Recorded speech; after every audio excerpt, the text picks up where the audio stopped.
Maskala daragy. Täze durmuş guran 2 ýaş satynja bardy. Goş birikdiren ilkinji günlerinden başlap, durmuşyň ozal pikir edişleri ýaly beýleňil dälligine düşünip urdular. Asletinde bir-birlerini halaman hem duranokdular.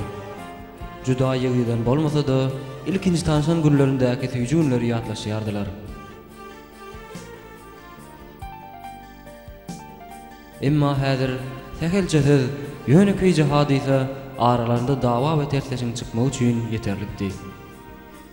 Bir akşam ikisi oturup ahirki netije gelmegi maksat edindiler. İkisi de ayrılışmak istemeýärdi. Emma durmuşyň beýle dowam etmegine de razy bolup biljekdiler.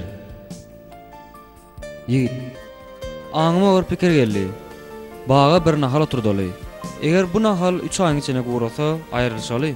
Guraman ezip goýalyp gitse, gaýdyp aýrylmak barada da pikir etmeli.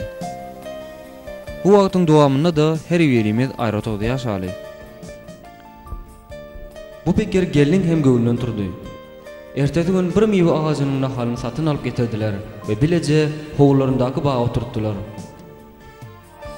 Aradan bir ay geçti. Bir gece bagda watlaşdylar. İkisiniň emelinde içi suwly bedre bardy.